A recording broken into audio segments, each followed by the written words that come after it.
Sir ఏంటి sir Chandrababu Naidu గారు వచ్చి ఒక ఏ నెలల కాలం వ్యవధి అయితే గడుచుకుంటూ వచ్చింది. ఏ నెలల కాలం వ్యవధిలో పరిపాలన తీరు ఎలా కొనసాగిస్తున్నారు చంద్రబాబు గారు? బ్రహ్మాండం సాగుతుంది. ఇబ్బంది ఏం లేదు. ఎక్కడైనా ఆ, అధికారం ఉన్నా కూడా ఎక్కడైనా దౌర్జన్యాలు లేవు, రౌడీ రాజకీయం లేదు, బ్రహ్మాండంగా సర్దుకొని వెళ్ళిపోతున్నారు. ఇబ్బంది ఏం లేదు. అంటే ఏంటంటారు గారు కూడా పర్వాలేదు. ఏదైనా కావాలంటే పని మాత్రం చేసి అడిగి చేపించుకోండి, మీకేం ఇబ్బందులు అయితే అని అంటూనే ఉన్నాడు ఆయన.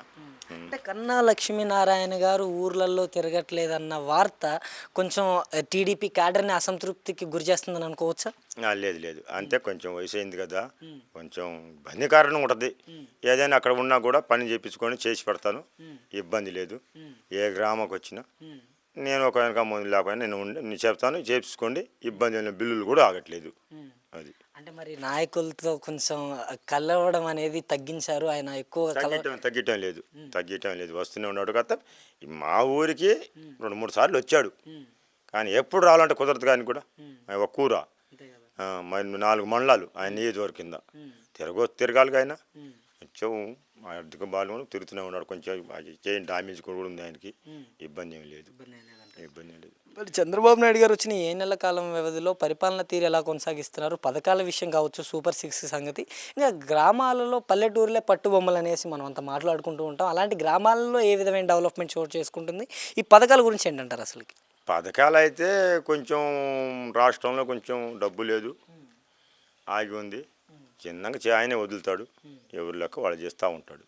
గ్రామాల్లో ఏ విధమైన డెవలప్మెంట్ చోటు చేసుకుందనేసి మీరు అనుకుంటున్నారు? ఇప్పటికైతే ఎలాంటి పనులు కొనసాగుతున్నాయి? ఇప్పటికి పర్లేదు, ఇప్పుడు ఏదైనా పర్లేదు. రోడ్లు కానీ, డ్రైనేజ్ కాలువలు కానీ, మురికి కాలువలు కానీ ఇవన్నీ బాగానే అవుతున్నాయి. డెవలప్ అయితే జరుగుతుంది. గతంలో వైఎస్ జగన్మోహన్ రెడ్డి గారు ఉన్న 5 సంవత్సరాల కాలం వ్యవధిలో ఆయన ఎలా పరిపాలించారు? గ్రామాలలో పరిస్థితులు ఏ విధంగా ఉన్నాయి గత 5 సంవత్సరాలు? ఎవరికి గ్రామంలో సమస్య ఏంటంటే అప్పుడు వారెంట్లు పెట్టారు, వారెంట్లు వాళ్ళు ఇష్టచారుగా చేశారు. నేనే రాజు, నేనే మంత్రి చేశారు వాళ్ళు. ఆ లెక్క చేసుకుంటూ పోయారు వాళ్ళు. మరి ఇప్పటికీ అలానే కొనసాగుతుంది అనుకోవచ్చా? రెడ్ బుక్ పాలన జరుగుతుందని అనుకోవచ్చా? లేదు లేదు లేదు, అది లేదు. ఎక్కడైనా సమస్య లేదు మా పంచాయతీలో. అది పంచాయతీలో లేదు. బ్రహ్మాండంగా ఏదైనా ఆ పార్టీ వాళ్ళైనా ఈ పార్టీ అయినా కలిసిమెలిసి వాళ్ళకు కూడా పనులు చేసి పెడుతున్నాం, చేస్తూనే ఉన్నాం. కులమత భేదాలు ఏం లేవు, అసలే ఏం లేవు. ఇప్పటికైతే సుమారుగా మీ రోడ్లకి ఎంత శాంక్షన్ చేయించగలిగారు? ఎంతవరకు పనులు చేయించగలిగారు? ఇప్పటికి లెక్క మొత్తం 50 లక్షలు పని అయిందయ్యా మా పంచాయతీ కింద.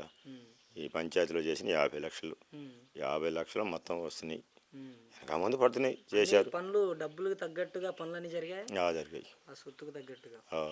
ఇప్పటికైతే మంచిగా ఉందంటారు? మంచిగా ఉంది. Okay, thank you sir. సరే.